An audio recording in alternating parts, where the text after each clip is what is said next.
Alors on est toujours dans la Yaakov, on est page d'Aflamed, et le texte quand il parle comme ça. Donc le texte va nous parler de la vie et de la mort, et de la relation entre la vie et la mort, et de qu'est-ce qui est plus important d'être vivant, d'être mort. Bon, on va voir quel genre de question c'est que l'Agmara pose. Et c'est tout à fait étrange que l'Agmara commence en disant Shaoul Sha'alta ze lehila berabi Tanchum des Milnov. Ils ont posé une question arabe qu'on ne voit jamais pratiquement dans l'Agmara. Maou lekvouye botsina de noura mikame bilisha beshabta. Est-ce qu'on a le droit d'éteindre une lampe Shabbat pour un malade? C'est la question halachique, une question purement halakha. Est-ce qu'on a le droit d'éteindre une lampe pour quelqu'un si ça dérange un malade et que ça risque de causer des dommages de piqûre nefesh? Il n'a pas du tout répondu, il va répondre à la fin à l'halakha, il n'a pas répondu directement à la question, il a dit Patar ve'amar. Il a commencé par une agada. Et Rachid dit que très souvent les rabbanim introduisaient la halakha à partir d'un dvar agadique. Aujourd'hui, vous savez que c'est un des grands malheurs du système thoraïque éducatif de la Torah, c'est que c'est cloisonné. Le monde, il y a des mondes qui étudient la halakha, des mondes qui étudient le iyun, d'autres qui étudient la pikiou, d'autres qui étudient la pensée juive. C'est pas unifié tout ça. Alors, une des choses les plus importantes, c'est d'unifier toutes ces dimensions de la Torah, parce que c'est dialectique. L'un nourrit l'autre. Si quelqu'un comprend vraiment la Haggadah, il va comprendre mieux la halakha. Quelqu'un qui comprend vraiment la halakha devrait lui ouvrir des portes à la Haggadah, etc., etc. On voit dans la Gemara que ces deux mondes étaient moins cloisonnés qu'aujourd'hui. Et donc il commence par une Haggadah. Patar ve'amar. Anat Shlomo, il invective Shlomo Amelech. Il attaque Shlomo Amelech. Il dit Anat Shlomo, toi Shlomo, Malka, toi Shlomo le roi. An chochvatecha, où est ta sagesse? An soklotonecha, où est ton intelligence? Lodaicha, c'est pas suffisant. Des divrecha sotrim divrei David avicha. Pas simplement tu as contredit ton père David. Et là chez divrecha sotrim zeedze, mais tes paroles se contredisent l'une et l'autre. Pourquoi? David avicha amar, ton père David a dit lo ametim yaleluka, les morts ne peuvent pas glorifier l'Éternel. Ve'at amar, et toi tu as dit Ujvar ani et ametim shekvar metu. Toi tu dis qu'il faut donner de l'éloge aux morts qui sont mieux que les vivants. Donc tu contredis ton père. Et tu te contredis toi-même parce que toi tu es chazarta ve'amarta qu'il est kelev chai ou tov minari amet. Qu'un chien mort vaut mieux qu'un lion, qu'un chien vivant vaut mieux qu'un lion mort. Bon, on va expliquer tout ça. L'Agmara répond, il dit Lokashia, c'est pas une contradiction du tout pour Shlomo. Hadekama David, qu'est-ce lo ametim yaleluka, achikama. Qu'est-ce que David dit que les morts ne peuvent pas glorifier l'Éternel? Ça veut dire que Leolam yasok adam batorah, que l'homme doit toujours étudier la Torah au bemitzvot. Kodem sheyamut, avant qu'il meure, et mikaven sheyamut batel minatorah, parce que quand il meurt, il n'y a plus de Torah, il n'y a plus de mitzvot. Ben hakadosh baruch hu ashvarbo. Et donc il n'y a plus d'éloge à partir de la Torah et des mitzvot. Et c'est ce que vous voulez dire, c'est ce qui est écrit metim chaim chofshim ya mitzvot, qu'un mort est libéré des mitzvot. Kevan shemet adam naase chofshi minatorah mina mitzvot. Bon, ça on va expliquer. Et ce qu'a dit Shlomo Veshabach ani et ametim, que je rends éloge aux morts, c'est par exemple quand dans le Midbar, Amad Moshe Rabbeinu l'ifter qu'il a prié, Dieu n'a pas répondu à ses prières, et dès qu'il a dit Bisrout Abraham Yitzhak Yaakov, Israël Avdecha, tout de suite Dieu lui a répondu à sa prière. Donc il y a fait Amar Shlomo, c'est bien ce qu'a dit Shlomo, qu'il y a une éloge des morts supérieure aux vivants. Bon. Ça, c'est le texte, on va le reprendre, on va expliquer un petit peu. Donc, on nous dit ici plusieurs choses. On nous dit que, d'un côté, qu'il y a une supériorité des vivants sur les morts, et d'un autre côté, une supériorité des morts sur les vivants. La supériorité des morts sur les vivants, c'est la possibilité d'éloge, de Alléluia. La possibilité de dire Alléluia. Alors, ça, on va essayer de comprendre un tout petit peu ce que ça veut dire. Vous savez que Alléluia, c'est la notion, toute la notion d'éloge. Vous Certains même posent la question, ils disent pourquoi est-ce que Dieu a besoin d'éloges? Pourquoi Dieu a besoin qu'on dise qu'il est Agadol, Agibor, Anora? Dieu n'a besoin de rien du tout. Bon, c'est pour l'homme. Mais comment ça se fait qu'il n'y a, en vérité, que l'homme dont l'éloge a une valeur? Parce que justement, l'homme est vivant, et comme il est vivant, il est composé du corps et de l'âme. Et le fait qu'il est composé de corps et de l'âme, c'est ce qui le rend libre. Ça, il faut bien comprendre. On va prendre 2 minutes pour expliquer ça. Si je vous pose la question, pourquoi l'homme est libre et l'ange n'est pas libre? Pourquoi l'homme est libre et un animal n'est pas libre? Qu'est-ce que vous répondriez? Pourquoi? Oui, ça on sait, c'est libre. Libre arbitre, c'est la même chose. Mais pourquoi est-ce que l'homme a un libre arbitre et pas les animaux et les anges? C'est parce qu'il a la faculté de penser. Les anges aussi. Bah oui. Les anges peuvent parler, peuvent penser. Oui, vous avez raison, c'est lié à la faculté de penser. Mais la faculté de penser, c'est un résultat de la liberté. C'est parce que l'homme est libre qu'il pense. Mais reprenons avant ça. Pourquoi l'homme est libre? En quoi l'homme est libre? Plus que les autres créations. Qu'est-ce qui fonde sa liberté? Il a le roi qui mouille. Les anges aussi. Il a la conscience. Les anges aussi. Les anges ont une conscience. Il peut s'opposer, déjà non. Oh, il peut dire non. Ça veut dire quoi? C'est encore une fois, c'est la liberté. Donc pourquoi est-ce qu'il peut dire s'opposer lui et pas les anges? Qu'est-ce qui fait qu'un homme est libre et un ange n'est pas libre, qu'un animal n'est pas libre? Qu'est-ce qui fonde sa liberté? Ben, c'est justement parce qu'il est double. Quelque chose qui est absolument ce qu'elle est, comme un animal, il n'est que animal. Un ange n'est que spirituel. Un animal n'est que matériel. Quand quelqu'un n'est que ce qu'il est de façon absolue, il n'y a pas de liberté, puisqu'il est défini par ce qu'il est. Quand quelqu'un est double, c'est-à-dire que l'homme est double, l'homme il est en même temps spirituel, il a une âme, il a en même temps un corps, et c'est deux choses complètement différentes qui ne s'harmonisent pas. Chaque fois que je rencontre des bouddhistes, je leur dis, vous êtes à côté de la plaque. Les bouddhistes, le rêve des bouddhistes, c'est d'être en harmonie tout le temps. L'harmonie, c'est pas pour les hommes, c'est après la mort, pas pendant la vie. L'Agma, elle dit les deux yud, qui est une sorte de faute d'orthographe dans la Torah. Quand on parle de l'homme, Vayetzer, c'est écrit avec deux yud. L'Agma, elle demande qu'est-ce que c'est que ces deux yud? Et une des réponses que l'Agma donne, c'est il y a Tov, l'homme et la femme, mais une des réponses qui est donnée, c'est oi, deux oi. Les deux yud, c'est deux oi, deux cris de détresse. Et l'Agma a dit pourquoi? Que si je ne suis qu'avec mon Créateur, mon corps se venge. Alors c'est extraordinaire, Rashi est un précurseur de la psychanalyse. Il dit que si on oublie le corps va nous envoyer des hirurim, des mauvaises pensées, des pensées. Le corps, tu ne peux pas oublier le corps. Le corps se venge si tu l'oublies. Donc le corps réagit, il envahit comme une marée la conscience. Et si on a dit tu n'es qu'avec le corps, tu es dans la... Si vous savez, ça c'est imparable. Hein. Quelqu'un qui n'est qu'avec le corps. Et quand on parle du corps, bien sûr, c'est pas que manger et dormir. Hein. Le corps, c'est de vivre d'une façon corporelle. La notion de vivre d'une façon corporelle, c'est que la notion du corps, c'est la notion du manque. Le corps a toujours besoin de quelque chose. Donc il y a des gens qui vivent toute leur vie à faire des creux et à remplir les creux. J'ai un manque, c'est pour ça que les fumeurs, ils fument, ils se créent un manque et après ils fument pour combler le manque. C'est une façon corporelle de vivre. Ou bien, je me suis acheté une petite voiture, après je vais acheter une plus grande voiture. Chaque fois la voiture du voisin me fait envie, je travaille pour acheter la voiture du voisin, etc. etc. C'est-à-dire, je vis dans un monde, ou bien je vois dans les magazines des figures de la féminité, c'est pour vous les jeunes filles, qu'est-ce que c'est la beauté, et on va tout faire pour ressembler à ça. Ça, c'est une façon existentielle de vivre, une façon existentielle corporelle de vivre. C'est-à-dire que j'essaie de combler les manques toute ma vie. Ou bien pour les hommes, ils vont voir qu'est-ce que c'est la réussite, on leur montre ça dans les films, dans les magazines, c'est ça la réussite. Toute sa vie, il va courir après à ressembler, à combler ce manque. Ou bien ses parents ont toujours rêvé, tu vas réussir mon petit, toute sa vie il court après à combler le désir de sa mère. Combler. Ça c'est une façon corporelle de vivre. Quand quelqu'un vit de façon corporelle, dit la Gemara, la tristesse est irrévocable. Quelqu'un est triste. Quand il ne vit qu'au niveau du corps, ça finit, peut-être à 18 ans, 17 ans, sur l'excitation du moment, c'est joyeux. Mais ça ne dépasse jamais les 25 ans. Après, c'est la tristesse. Pour ça, ils sont tous tristes, ces gens-là.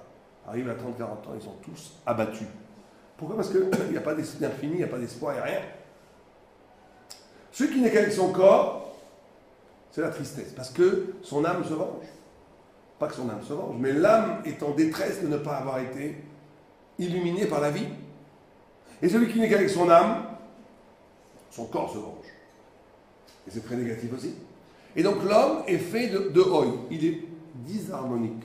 Il est composé d'une dualité. Il est deux.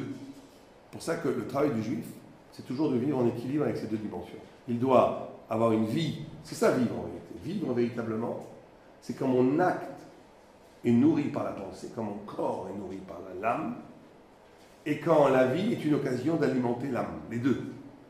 La plupart des gens ne vivent pas comme ça. La plupart des gens, remarquez autour de vous, et même nous-mêmes, nos actes sont mécaniques. On fait des choses, on les pense pas. On ne les vit pas avec l'âme.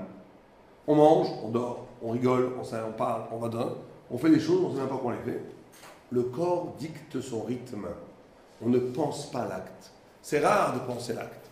Et de l'autre côté, il faut être capable que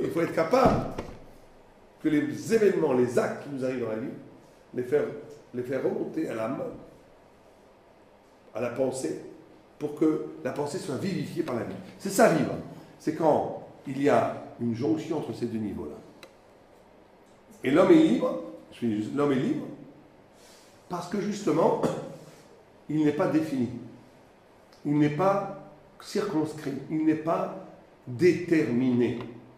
Donc comme il n'est pas déterminé, il est à moitié corps, moitié âme, il est toujours en mouvement, il est en train toujours de devenir. L'homme n'est jamais fini, il continue, c'est pour ça qu'il est libre.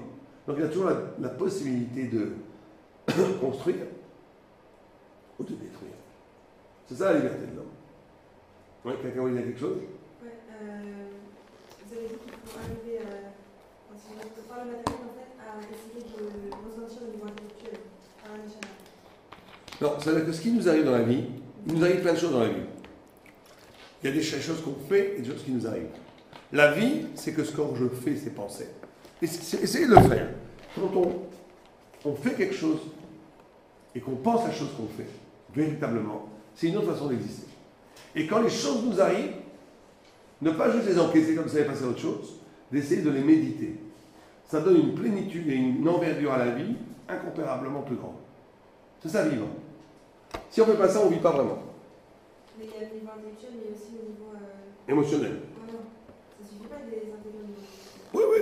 Émotionnel, c'est aussi important. Mais ça fait partie aussi de la...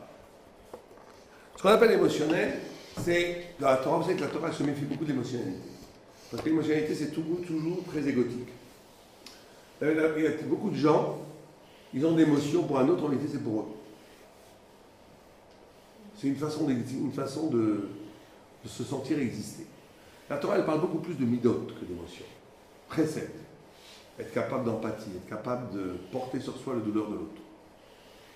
Gvoura, ne pas se laisser aller, etc. Ça, c'est beaucoup plus important que l'émotion. L'émotion est là comme quelque chose de naturel, mais elle n'a de valeur que si elle est intégrée dans les midot et dans la pensée torah. Mais bon, en tous les cas, ce qu'on nous dit ici, c'est que, alors, comme l'homme est libre, et que cette liberté, elle est fondée sur cette dualité, il faut bien comprendre ça, c'est la seule personne qui peut donner une vraie éloge à Dieu.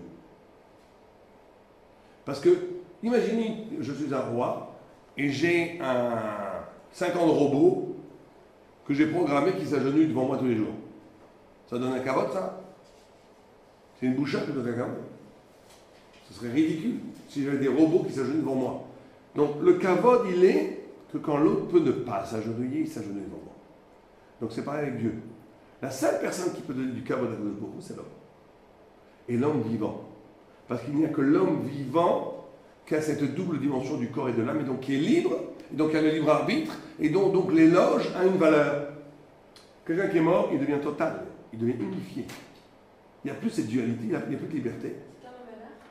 Même un malach, l'éloge que donnent les malachim dans le ciel, ce n'est pas une éloge de kavod, c'est une éloge qu'il n'y a pas un palais sans des serviteurs.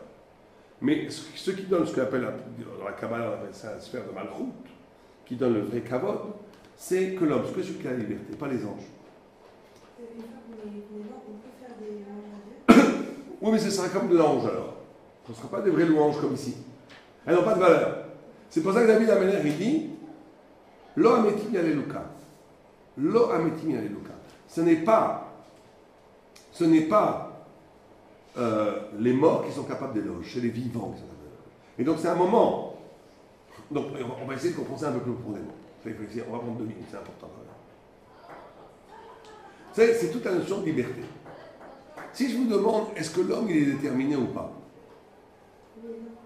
Oui et non. Pourquoi oui et non? Parce qu'il a une éducation, il a une habitude. Non, à la naissance. Je vous donne un exemple très simple. Il y a écrit En Mazal d'Israël. De l'autre côté, on n'est pas déterminé. Il y a écrit d'un autre côté que quand quelqu'un naît, Dieu regarde son âme et va dire combien il va être fort, combien il va être faible, combien il va être intelligent, combien il va être idiot, combien il va être riche, combien il va être pauvre. La seule chose qui n'est pas déterminée, c'est de sa rachat. Parce que ça, c'est la liberté, le bien et le mal, l'éthique, c'est donné à l'homme. Donc, d'un autre côté, on a l'impression que par rapport à l'intelligence, on est complètement déterminé. Puisque c'est Dieu qui décide combien quelqu'un va être intelligent ou idiot. Par rapport à la richesse aussi, c'est Dieu qui décide combien le mazal, si je vais être riche ou non. Par rapport à la puissance physique, pareil, Gibor Halash. Pourtant, il y a un autre texte dans le Père qui dit Miwa Chacham, Alomen Nicolas. Miwa Ashir, Alesamer Mechelko. Miwa Gibor, Akovash Elitro. On te déterminé ou c'est pas déterminé? Là, c'est donné un choix. À la base, on est déterminé. Donc, on est déterminé ou pas? À la base, oui, mais si on se raccroche à Dieu, alors il y a des miracles. Des miracles? Comment ça marche? Ça, quelqu'un sait? Ah, voilà. Donc, il n'arrive pas de monter. Donc, on est déterminé ou pas? Combien on est intelligent? Et après, on te dit, c'est toi qui décides d'être intelligent ou pas. Si tu es le maître Nicolas Dab, tu es intelligent. Tu ne le mets pas Nicolas Dab, tu es un idiot. Donc, comment ça marche? Chacun a une base, après, on peut soit la développer, soit la développer. On va aller plus loin que ça, vous avez raison. En vérité, il y a un déterminisme, et ça, c'est très important de comprendre. Ça veut dire qu'il y a, oui, un déterminisme. Le coefficient intellectuel des gens ne va pas changer. Quelqu'un qui est né avec un coefficient intellectuel 60, il restera 60 toute sa vie. Même mal, tu ne peux pas changer ça. Pour ça, la méthode Coué, ça ne marche pas. Les gens qui commencent à dire je suis intelligent, je suis intelligent, je suis idiot, c'est une méthode perverse, ça ne marche pas. Celui qui se perçoit en répétant, c'est pas comme ça que ça marche. Quelqu'un il a un coefficient intellectuel, c'est à jamais. Quelqu'un il a un mazal d'argent, c'est à jamais. Au point, il y a une Gemara qui dit qu'une fois, il y a un arabe qui était très très très pauvre. Et Dieu lui a parlé, il lui a dit donne-moi la richesse, j'en peux plus de cette pauvreté. Il a dit si je te donne la richesse, je suis obligé de détruire le monde, de le reconstruire pour te donner la richesse. Ton mazal, c'est que tu dois être pauvre. Il y a une autre histoire avec quelqu'un qui était très très très pauvre. Au point, c'est affreux, où sa femme, pour ne pas avoir honte par rapport à la voisine, elle faisait brûler des briques dans le four, pour faire croire qu'elle avait du pain. Elle n'avait pas de pain pour Shabbat. Et il y avait une voisine très méchante, qui avait compris qu'il n'y avait pas de pain. Donc elle a été voir, il y a eu un miracle, que les briques sont transformées en pain, juste pour qu'elle n'ait pas de boucha. Et une fois, elle a dit à son mari, j'en ai marre de cette pauvreté. Et est descendu du ciel une table d'or, un pied avec une table d'or, qui valait une fortune. Imaginez 100 kilos d'or. Et elle était très contente, mais son mari lui a dit, mais il nous manquera une table, on aura une table bancale en là-bas. Donc elle a dit, non, je ne veux pas. Et on a repris cette table. Donc il y a des gens, le mazal est tellement fort que même les plus grands rabbinim de tous les temps, ils avaient une zéra, ils étaient pauvres, le chida, il avait une zéra, ils étaient pauvres. On ne change pas le mazal. Par contre, qu'est-ce qu'on peut faire? On peut être libre par rapport à ce mazal. C'est ça, c'est très très important. On est libre par rapport au mazal. En d'autres termes, on va prendre les exemples un par un. On a dit, Miwa Chacham, alors même Nicolas, on a dit que c'est défini comme être Chacham. Donc, combien de Chacham tu vas avoir, c'est défini. Mais quelqu'un qui est très intelligent, qui va être avec un coefficient intellectuel énorme, mais qui ne va pas apprendre des autres, qui va s'enfermer dans son intelligence, à la fin du rouleau, il va être complètement idiot. Parce qu'il aura vécu qu'avec lui-même. Il a choisi d'être idiot. C'est la liberté l'emporte sur l'éternité. Quelqu'un qui est né avec un coefficient intellectuel faible, il est faible. Bon, mais il est libre. C'est pas parce qu'il est à moitié idiot qu'il n'est pas libre. Il est libre. il décide, d'accord, je ne suis pas très intelligent, j'ai du mal à comprendre, mais je décide d'apprendre des autres, de m'ouvrir aux autres. La liberté l'emporte sur le déterminisme. Je décide d'apprendre des autres. Si je décide d'apprendre des autres, je vais m'enrichir de la lumière des autres. Et à la fin, quelqu'un qui fait ça, s'il décide vraiment de faire ça, son coefficient intellectuel ne va pas changer, mais il va devenir très intelligent, très rare. Parce qu'il aura appris des autres. Il sera sa liberté. J'ai appris, d'accord. Moi, personnellement, je ne peux pas créer beaucoup de concepts. Mais j'écoute. Je ne comprends pas la première fois. Mais j'apprends des autres. J'apprends des enfants. J'apprends des vieillards. J'apprends du monde. Je m'enrichis de ce qui m'entoure. La liberté l'emporte sur le déterminisme. Ce n'est pas qu'il n'y a pas de déterminisme. C'est que je peux être libre. C'est pareil avec la richesse. Miwashi, à sa mère Bechelko. Quelqu'un qui est milliardaire, mais qui pense qu'à faire de l'argent, comme j'en connais plein. J'ai des amis comme ça, qui sont milliardaires. Je leur dis, mais qu'est-ce que tu fais? Toute la journée, tu crois pas à l'argent. C'est des gens religieux. Arrête-toi, va étudier. Non, je ne peux pas. J'ai 10 millions de dollars, j'ai 10 millions d'euros, il me faut 100 millions d'euros. Je lui dis, mais t'es un pauvre. Puisque tu cours toute la journée après l'argent, t'es un pauvre. C'est quoi, on a dit, c'est quoi la pauvreté? C'est le manque. Donc il te manque 90 millions de dollars. Tu te rends compte combien t'es pauvre? Quelqu'un qui a 10 millions d'euros, il lui manque 90 millions d'euros. Donc c'est catastrophe. Il est pauvre, il a un minus de 90 millions. Ça veut dire que il y avait quelqu'un qui disait on peut être un prince dans sa tanière, ou un roi dans sa tanière. On peut vivre très peu, ben on est un prince, on est un roi. Et moi je rajoute, on peut être un esclave dans son palais. Ça veut dire que tu vis comme un pauvre puis que tu vis toujours le manque. Que tes 10 millions d'euros, ça ne change rien, parce que tu manques. Donc tu cours toujours après. Donc là, il a choisi en liberté négative de courir après l'argent. Donc en vérité, même si son mazal, c'est d'être riche, en vérité, c'est un pauvre. Le contraire, quelqu'un dont le mazal est d'être pauvre, mais qui comprend, et ça c'est très important de comprendre ça, c'est la sagesse juive, de comprendre que je ne travaille pas sur les choses que je ne peux pas changer. Il y a des gens qui passent leur vie à se battre contre des choses qui ne peuvent pas changer. C'est idiot. Il y a des choses qui ne peuvent pas changer. Bon, il y en a qui se refont leur nez. Ça peut changer ça encore. Mais on a le physique qu'on a, on a les choses qu'on a, il ne faut pas se battre contre ça. Elles sont comme elles sont. Comment on sait justement si on doit se battre ou pas? Alors justement, il y a des choses que tu peux travailler sur. Tes midotes, ta Torah, ta connaissance, c'est là où il faut investir. Il y a des choses, de toute façon, tu ne peux pas les changer, donc ça sert à quoi de t'en inquiéter? Il y a des gens, ils ont toujours peur d'être malades. Ils ne sont pas encore malades, qu'est-ce que tu as peur d'être malade? De toute façon, tu ne peux pas le changer, tu es malade ou pas. Ça viendra, il faut vivre de façon bien. Et ou il y a des gens qui ont toujours peur de perdre de l'argent, ils ont peur de choses qui n'ont pas aucune shrita sur elles. Le chacham est quelqu'un qui dit ce que je ne peux pas changer, je ne m'en occupe pas. Ce que je peux changer, je m'en occupe. C'est ça le chacham. Donc être misé à chien à sa mère bechelko, quand on dit misé à chien à sa mère bechelko, ce n'est pas une résignation. Le pauvre qui est content avec le peu qu'il a, c'est pas du tout ça. À sa mère bechelko, c'est de dire que ce que j'ai, c'est exactement ce qu'il me faut pour vivre ma vie. C'est une conscience. Et si on rajoutait plus, ça gâcherait ma vie. J'ai un destin, une intrigue, où je dois développer ma vie à partir de ce qu'on m'a donné. Et je ne suis pas défini par ce qu'on m'a donné. Je suis plus grand que la richesse. À ce moment-là, on est riche. On est vraiment riche. Parce qu'on est plus grand que la chose. C'est quoi la vraie richesse? C'est d'être libre par rapport au matériel. C'est ça être riche. Dans ce cas-là, personne ne travaillerait. Enfin, si on arrive à Oui, pourquoi pas? C'est pas le problème n'est pas travailler ou pas travailler. Le travail, pourquoi je travaille? Si je travaille pour montrer à ma mère que j'ai réussi dans la vie, si je travaille parce que j'ai envie de me payer des choses qui sont complètement illusoires, pour des mauvaises vidéos, pour prouver que je suis meilleur que plus fort que mon copain, il faut mieux pas travailler, c'est gâcher sa vie. C'est gâcher sa vie. Passer des heures pour prouver des enfantillages.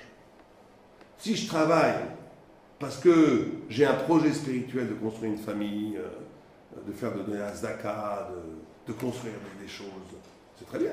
Mais il faut que ça s'inscrive toujours dans un projet spirituel, un projet qui fasse sens dans la vie. Travailler ou pas travailler, c'est pas le problème. C'est pas du tout le problème. Il y a des gens qui sont faits pour travailler, des gens qui sont faits pour étudier. Ça, non, je parle au niveau du mazal. C'est-à-dire, si on se donne le mazal, déjà.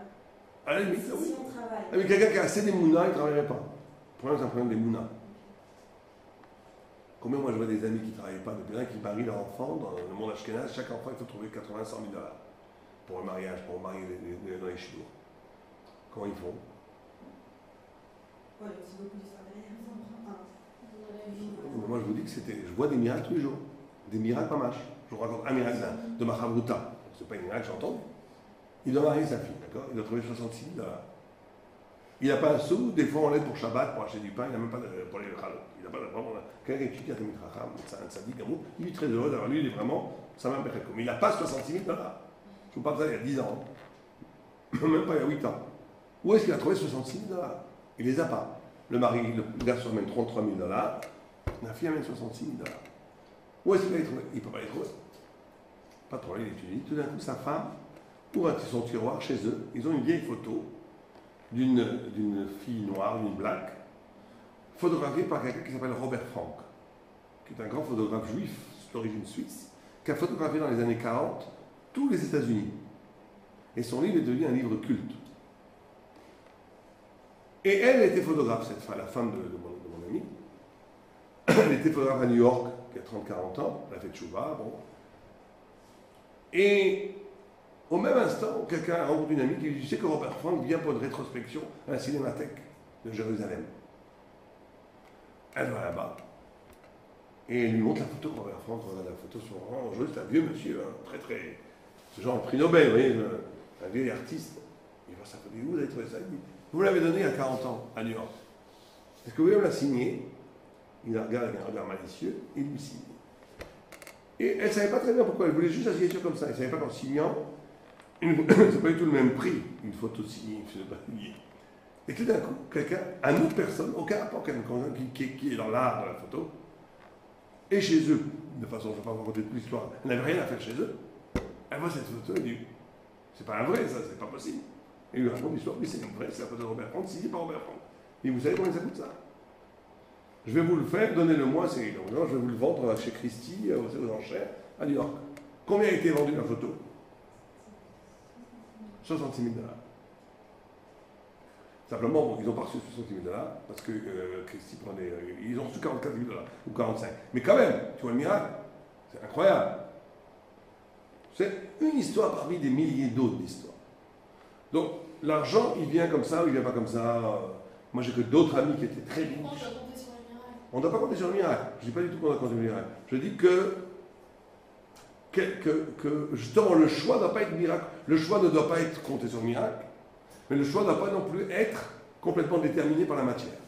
Le choix doit être qu'est-ce que je dois faire de mieux dans ma vie. Après, on doit faire des choses pour que ça s'arrange. Il y a bien entendu une intervention divine. Il y a aussi des exemples contraires. Moi, j'ai un ami à Paris qui était milliardaire il y a encore 6 mois, qui nous aidait pour les chiottes et tout. Aujourd'hui, il n'a plus un sou. Il a tout perdu en quelques mois. Avec la bourse, il a tout perdu. Tout perdu. Donc on voit que ça va comme ça va comme ça. C'est jamais ça dans les mains de Dieu. Bon, mais en tous les cas, ce qui nous importe, nous, c'est au niveau du concept. Donc, encore une fois, ce n'est pas du tout être sommaire sur le miracle. Le concept, c'est qu'il y a des choses sur lesquelles on peut agir et des choses qu'on ne peut pas agir. Ce qu'on peut agir, on ne peut pas compter sur le miracle. Au contraire. Rav Zimmerman, il dit que celui sur quoi on peut agir et qu'on n'agit pas, c'est assourd. On va pas altisport à la naisse, c'est sur ça. Mais sur ce qu'on ne peut pas agir, on est bien obligé de compter sur le miracle. En tout cas, sur la confiance en Dieu. Donc, le Miseo Hashir, Mishisama Bechelko, c'est celui qui est capable. Mais Sama Bechelko, ce n'est pas celui qui se résigne du peu qu'il a, pas du tout. C'est quelqu'un qui, justement, Saméach, qui se réjouit, c'est une vraie joie, qui est capable de jouer à partir de ce qu'il a. Donc, on nous dit être riche, c'est d'être capable, à partir de ce que tu as aujourd'hui, de bâtir une joie. Et d'être dans la frustration de ce que tu n'as pas, c'est d'être pauvre. Et ça ne dépend pas du tout de ce que tu as ou tu n'as pas.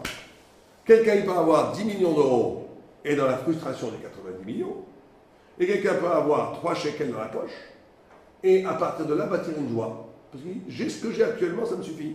Ça me suffit pour vivre ma vie à l'instant. Je ne nourris pas ma vie de la frustration de comment je vais faire demain, comment je vais faire après-demain, etc. Donc d'être dans une logique corporelle du manque et de la peur.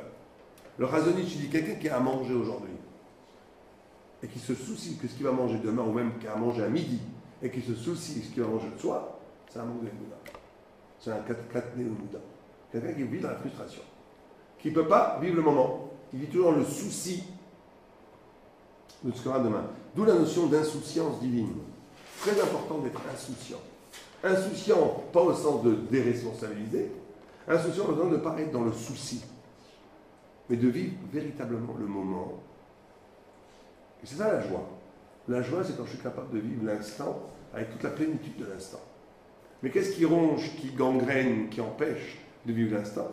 C'est une projection malsaine de qu'est-ce qui va se passer demain, qu'est-ce qui va se passer ce soir. Comment je vais faire pour ça? C'est pas le moment, tu n'as pas l'influence sur ça, c'est pas le moment. Si tu peux faire quelque chose maintenant, alors tu vis le moment. Tu as le droit de vivre un instant maintenant par rapport à demain. Mais il faut que ça soit efficace. Mais c'est pas efficace. Mais des gens qui ont une famille à nourrir, je comprends qu'ils s'inquiètent de ce qu'ils vont... Non, il ne faut pas le comprendre. S'ils ont une famille à nourrir, il faut leur poser la question comment ça fait que vous avez réussi à la nourrir jusqu'à aujourd'hui? Comment ça se fait? Que vous avez réussi à la nourrir jusqu'à aujourd'hui. Donc vous n'en faites pas. Mais je trouve que c'est une responsabilité c'est-à-dire c'est important pour un père de famille de savoir ce qu'il va donner à manger à ses enfants le soir. Bien sûr, Il mais... n'a pas à être insouciant, s'il est insouciant, c'est qu'il est responsable. Non, alors, ce qu'on a essayé d'expliquer, ce n'est pas d'une irresponsabilité. Tu fais les choses que tu dois faire. Mais tu ne dois pas être dans la crainte. Tu fais ce que tu as à faire. Parce que la crainte, de toute façon, ne te rapporte rien. Donc il ne s'agit pas du tout d'irresponsabilité. Tu dois faire ce que, dans les deux cas, on fait ce qu'il y a à faire. Ça ne va pas être plus efficace que de la crainte. Tu dois faire ce qu'il y a à faire. Mais tu le fais dans un esprit comme ça, de responsabilité, ou de confiance, ou de simpra. Tu n'es pas dans le manque de ce que tu as assez aujourd'hui, tu es content. S'il faut faire aujourd'hui des choses pour demain, tu les fais. Mais si tu n'as rien à faire aujourd'hui pour demain, tu n'as pas de crainte. En gros, on fait ce qu'on a à faire et après on... Exactement. Exactement. Et vivre comme ça, c'est vivre pleinement l'instant. Si quelqu'un il a assez à manger aujourd'hui pour donner à ses enfants, mais qu'il n'a pas assez pour demain, et qu'il s'inquiète aujourd'hui de ce qu'il va avoir demain, non seulement c'est inefficace, parce qu'il ne peut pas agir sur ça, et en plus ça lui gâche la vie du présent. Et donc il ne vit pas vraiment. Si aujourd'hui il veut faire quelque chose pour demain, qu'il le fasse, bien sûr, on ne dit pas de ne pas le faire. Mais s'il ne peut rien faire pour demain, qu'est-ce qu'il s'inquiète? C'est pas la responsabilité, c'est la crainte. Alors comment est-ce qu'on arrive à s'assurer comme ça de... Ça passe par un rapport à Dieu. C'est ça l'exercice qu'on doit faire, nous, qu'on doit travailler en tant que peuple juif, en tant que fils de Dieu. C'est la capacité d'avoir cette confiance et ce rapport à Dieu. Le problème, c'est que les gens bâtissent une non-confiance à partir d'expériences passées où ils ont eu des sales coups ou des avaries, mais en ayant vécu une relation sans Dieu. Mais quand tu fais tchouva véritablement et que tu rentres dans une relation avec Dieu, il faut avoir la confiance dans la vie et la confiance en Dieu. C'est une révolution intérieure. Ça ne se passe pas sans une révolution intérieure. Mais en tous les cas, ce qui est important pour nous, dans cette notion d'éloge et de liberté, c'est qu'on l'homme est une Lucas. Il n'y a que l'être vivant qui est capable de liberté qui peut rendre une éloge. Mais là, ça va très loin. On nous dit ne peut donner une éloge à Dieu que celui qui est dans cette logique-là, qui prend la conscience de son déterminisme, mais qui ne l'accepte pas et qui le dépasse par sa propre liberté. Cet homme-là peut faire une éloge à Dieu. Celui qui vit comme ça, celui qui vit où, encore une fois, il n'y a pas un déni du réel. Il y a des gens qui ne veulent pas accepter le déterminisme. C'est très mauvais ça. Ils considèrent que le culot ou le fait d'affirmer ou de se faire croire qu'ils sont très intelligents, ça suffit, ou qu'ils sont très riches, c'est des ch'touillottes, ça ne marche jamais, c'est pervers, c'est malsain et ça ne marche pas. C'est une malhonnêteté intellectuelle qui ne mène nulle part. Donc il y a le fait d'accepter qui on est, de partir à partir de ce qu'on est. Mais en partant à partir de ce qu'on est, de dire, mais ce que je suis, je ne suis pas défini par ce que je suis. Je suis plus grand que ce que je suis défini par. L'homme, et c'est peut-être une des définitions de l'homme, c'est que Adam, c'est l'anagramme, c'est les mêmes lettres que Méod, que beaucoup, parce que l'homme est beaucoup. L'homme est plus que ce qu'il est. L'homme, Adam et Méod, c'est les mêmes lettres. L'homme est plus que ce qu'il est. L'homme n'est pas déterminé par ce qui le définit. Il est plus grand que ça. Il est plus grand que ça, par quoi? Par la liberté. Par la liberté de dire, je suis comme ça, bien sûr, mais je ne suis pas que ça, parce que je suis lié dans la plus profonde intimité à Dieu. Donc j'ai la liberté, à partir de ce que je suis, de bâtir un avenir qui peut complètement dépasser ce que je suis. Et c'est ça l'homme libre. Et celui qui est capable de faire ça, il est capable d'éloge. Donc le texte continue, il dit, donc on voit d'un côté que les vivants sont supérieurs aux morts.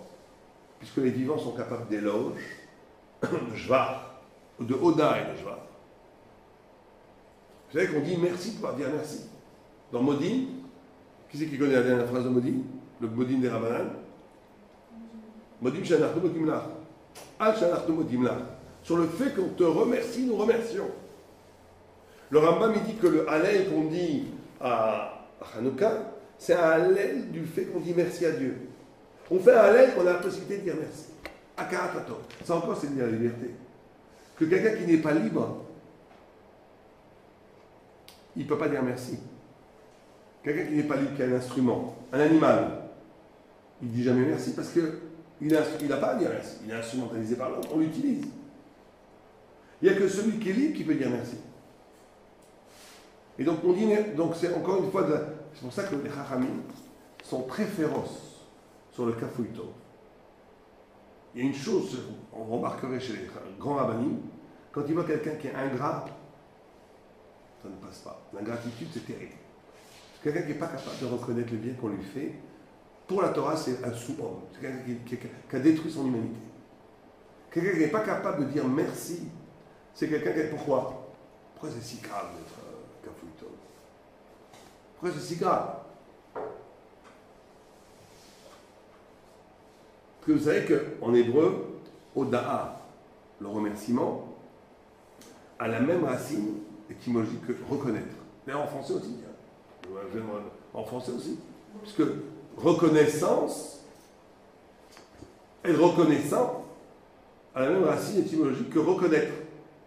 En français aussi. Non mais oda'a, c'est la même racine que oda'a al-baldin. Je reconnais que je te dois de l'argent. Oda'a al-baldin. Ou bien oda'a, un remerciement. Reconnaître un fait et remercier. Comment en français d'ailleurs? Reconnaître, reconnaissance, a une double sens. Pourquoi? Le paradis il explique. Parce qu'il dit que l'homme, en essence, il ne veut pas être tributaire des autres. L'homme, il est à l'image de Dieu, il veut être libre, il veut donner, il ne veut pas recevoir. Mais s'il reçoit, il doit remercier. Et ces remerciements et une reconnaissance que je te dois quelque chose. Vous comprenez comment ça va? Que je dépends de toi. Sans cette révérence, d'accord, là j'ai eu besoin de toi et je te remercie. C'est ça le vrai remerciement. Et c'est pour ça que quelqu'un qui n'est pas capable de ça, c'est quelqu'un qui en réalité a coupé son humanité. Il est comme un animal. Ce que tu me donnes, je le prends, je ne vais pas te dire merci. Donc c'est pour ça que les Chachamim sont très maclites sur ça. Parce qu'en réalité, quelqu'un qui n'est pas capable de gratitude, c'est quelqu'un qui a coupé le désir profond de ressembler à Dieu. Il s'est animalisé. D'où la akpada extraordinaire des Chachamim sur quelqu'un qui est kafouito. Bon, donc on dit d'un côté, c'est ça la grande supériorité de la vie sur la mort, c'est la liberté. Le vivant par rapport au mort a une liberté qui produit une valeur de la Oda. On essaie d'expliquer pourquoi la Oda est liée à la liberté. Qui a une valeur extraordinaire qu'aucune autre créature a et que les morts n'ont pas. Pourquoi on dit les hommes en général? Parce que c'est rare quand les hommes qui arrivent à ce stade de compréhension. C'est pas tous les hommes. Tous les hommes peuvent y arriver. Tous les hommes peuvent y arriver. Tous les hommes, quand on dit l'homme, c'est l'homme qui arrive à être homme. Tout homme, même un goy, peut arriver à ça. Donc il n'y arrive pas, c'est leur problème. C'est notre problème. Il faut que nous aussi, on doit travailler là-dessus. C'est pas parce qu'on a la troque que ça suffit. Il y a tout un travail à faire. Et en plus, il y a des niveaux là-dedans. Il y a des niveaux. Alors, la Gemara a dit, mais là, on ne va pas tout faire le texte. Bon, mais c'est pas grave. On aura commencé. On dit, mais le mort est supérieur au vivant. En quoi? C'est que quand Moshe a prié, Dieu ne lui répondait pas. Quand il lui a dit, Besrout Abraham, Israël et Yaakov, Dieu lui a répondu. Donc on voit que les morts sont supérieurs aux vivants. Puisque Dieu répond à la prière par le srout des morts, de Abraham, Israël et Yaakov. Et pas par le srout de Moshe. Pourquoi? Donc on apprend de là que quand quelqu'un mort meurt, son srout est supérieur. Là, je fais le shiur, les Ilou Nishmat Shabtai. Taïchak, un ami à moi qui est mort il y a un mois, c'est dans son Askara. Justement, maintenant qu'il est mort, c'est un grand sadique. Il a un srout plus grand que quand il était vivant. Pourquoi? Pourquoi quand on meurt, on a un srout, quand un tzaddik meurt, et ben son srout devient plus fort que quand il est vivant. Parce qu'un homme, il peut toujours chuter. Oh, alors on va dire pourquoi, parce que là c'est définitif. Le tzaddik est mort, donc le tzaddik il a fini sa vie, il a rendu absolu ses actes. Alors qu'un homme vivant, il peut toujours tomber, et que s'il tombe, ses mérites vont se transformer il va perdre sa mitzvah, on va dire. C'est possible, ouais. Mais en vérité, on apprend des raisons. On apprend de la même pour nous, que le mérite qu'on peut avoir dans la vie, c'est sur les choses qu'on a rendues définitives. Les seules choses qu'on a véritablement acquis au niveau du srout de notre vie, c'est les nekudot tovot qui sont définitifs chez nous. Qui sont, par exemple, je vous donne un exemple. Tout le monde ici, c'est définitif chez lui qu'il ne va pas tuer sa voisine. On n'est pas des assassins. L'autre tsar, tout le monde l'a intégré. L'autre tsar, tout le monde l'a intégré. Tout le monde a intégré ça. Pas que comme un ordre, parce que tout le monde sait que tuer une autre personne, c'est impossible pour lui. Et bien ça s'appelle un mérite d'être. C'est un niveau spirituel que le cannibale n'a pas, par exemple. Le cannibale n'a pas ce niveau-là. Pratiquement tous les êtres humains, ils ont ce niveau-là. Donc ils ont une dignité humaine par rapport à ce niveau-là. C'est une chose définitive, pratiquement, hein, pour tous. Donc c'est ça qui nous donne du mérite. Ce qui nous donne du mérite, ce qui nous transforme notre niveau, c'est quand en nous, on a rendu définitive une valeur spirituelle. Et ça, c'est très important, parce qu'il y a des choses qui peuvent nous paraître définitives, mais qui en vérité le sont que parce qu'on est dans un environnement sociologique qui le favorise. Moi, j'ai vu une fois des gens qui étudient la Torah comme ça à fond, parce qu'ils étaient dans un bon collège. Tout d'un coup, le collège n'a plus d'argent, tout d'un coup, il y a eu des problèmes. Et on voyait des gens qui continuaient à étudier, et d'autres qui carrément d'autres qui se liquifiaient, qui devenaient, quand ça fumait de cigarette, qui prenaient presque des attitudes de voyous, qui parlaient de la shonara sur les gens qui n'avaient pas d'argent. C'était extraordinaire de voir ça. Comment dans un groupe d'hommes, 2 semaines avant, tout le monde était pareil. Sérieux, étudiants, tout le monde était pareil. On ne pouvait pas avoir la différence. Quand une grosse difficulté est arrivée, qu'il n'y avait plus d'argent depuis un mois, qu'on pouvait dire du shonara sur les gens soi-disant et tout, là, il y avait les tzadikim et les moins tzadikim qui se voyaient tout de suite. Donc, ce n'était pas définitif. Ceux qui sont tombés après, c'est que leur investissement dans la Torah n'était pas définitif. Elle dépendait d'un certain contexte socio-spirituel qui faisait que, à ce moment-là, c'était facile, c'était agréable, c'était bien étudié. Mais dès que ça devient difficile, c'est là qu'on voit si c'est vrai ou c'est pas vrai. On voit les gens, on voit véritablement les gens quand ils sont dans un contexte sociologique contraire à la Torah. C'est là où on voit si c'est une partie de moi ou pas. Quand à un moment donné, par exemple, tout le monde se moque de quelqu'un, c'est là où on gagne, on perd son Lamaba, il faut bien savoir ça. C'est pas le jour de Yom Kippour où tout le monde prie aussi, mais où tout le monde est en train de chanter à l'année là. Bon, là, il faut vraiment un rachat pour dormir. À ce moment-là, les gens sont quand même proches de Dieu, quoi. Mais là, on est avec des copines ou des copains et tout le monde se moque de quelqu'un, le pauvre qui ne peut pas répondre, et que ou une personne se tait ou au contraire qu'elle participe à la moquerie générale, ou bien qu'elle dit on arrête là, on vous a rien fait, on risque de se ridiculiser devant tout le monde. C'est là où on gagne au lama, qu'on perd au lama. C'est à ces moments-là. Quand on fait quelque chose contre le courant naturel et sociologique qui nous entoure, au nom du respect de la parole de Dieu. Ou pas. Ou pas. Et quand on est capable de faire ça, c'est-à-dire qu'on a inscrit au cœur de soi une valeur spirituelle et éthique qui est plus forte que tout. Ça, c'est définitif. Là, on a un mérite. Là, c'est du mérite. On n'inscrit pas beaucoup en lui. Il faut essayer. C'est ça le travail. Le travail qu'on doit faire, c'est d'inscrire. C'est ça la notion que les morts ont une supériorité par rapport aux vivants. Quand on dit que les morts ont une supériorité, c'est que c'est définitif. C'est plus sociologique. Ça ne dépend plus d'aucun cadre. Ils sont ce qu'ils sont en essence, à jamais. Alors, on ne va pas attendre de mourir pour arriver à ce niveau-là. Donc, on nous demande dans la vie d'essayer d'imiter le mérite des morts en rendant absolu et définitif des catégories spirituelles et éthiques en nous. Et c'est ça qui donne du mérite. Alors, d'un autre côté, on dit que le vivant est plus grand que le mort, parce que le vivant peut faire une éloge, il est libre. Il n'y a que celui qui est libre qui peut faire une éloge. Mais d'un côté, le mort est supérieur au vivant, et nous, on va traduire mort pour nous dans notre vie, parce qu'il est définitif par un mérite qui est intégré au-delà de toute sociologie, au-delà du monde, justement, comme après la mort, au-delà de toute mondanité. Mon engagement éthique et spirituel par rapport à ça ne dépend aucunement d'aucune condition du monde. C'est comme si j'étais mort. Je m'en fiche qu'on se moque de moi, je m'en fiche. Ça, par contre, je ne le laisserai pas passer. Celui qui fait ça, il a le mérite. C'est là où le mérite se loge. Le mérite est très faible quand tout le monde va dans le même côté. Même si c'est très bien, bon, Rachel, il faut de l'aide. Mais quand tout le monde va du même côté, que ça va comme ça, bon, on n'a pas beaucoup de mérite. On a un mérite collectif et tout. Mais le grand mérite, c'est quand on est capable, au nom de la justice, au nom de la volonté divine, au nom de la Torah, de s'opposer à tout le monde. Verset 7, hébreu. Ibri, Abraham Avinu, le monde entier, Abraham Avinu, c'est le premier geste qu'il a fait. Le monde entier était de l'autre côté du fleuve, et lui était seul. De l'autre côté du fleuve. Seul contre tout le monde. Tous ces gens-là, on ne sait même plus qui ils sont. Le seul qui reste, c'est Abraham. Parce que celui qui porte la vérité, il est indestructible. Sur le moment, celui qui aurait vu la scène, on avait envie d'être du côté de Dorapalaga.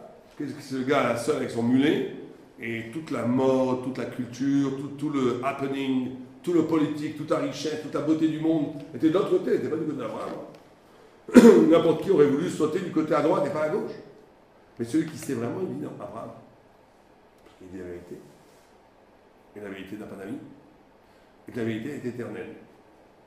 Alors nous, chacun, on ne peut pas être comme Abraham contre le monde entier, mais au moins d'avoir que chacun, un Rav disait très souvent ça, c'est important de prendre une ou deux ou trois, chacun à son niveau, mitzvah, dans lequel on est champion du monde, comme disaient les Tunisiens.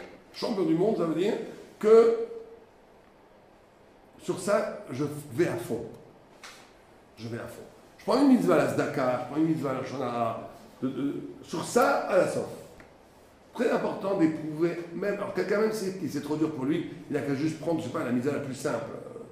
La C, c'est lâcher gauche plutôt que lâcher droite avant. Mais ça, il le fait toujours. Il est gadolador là-dedans. Tu dois prendre une chose dans laquelle tu es grand. Parce que ça te fait goûter un petit peu à la grandeur. Et ben c'est pareil, il y a une ou deux choses en nous qu'on doit absolutiser, qui sont jamais données à discussion, qui sont sont jamais compromis. C'est le seul mérite qu'on a. Et il faut bien entendu essayer de les augmenter, parce que le seul mérite qu'on a, c'est ça. Comme tout.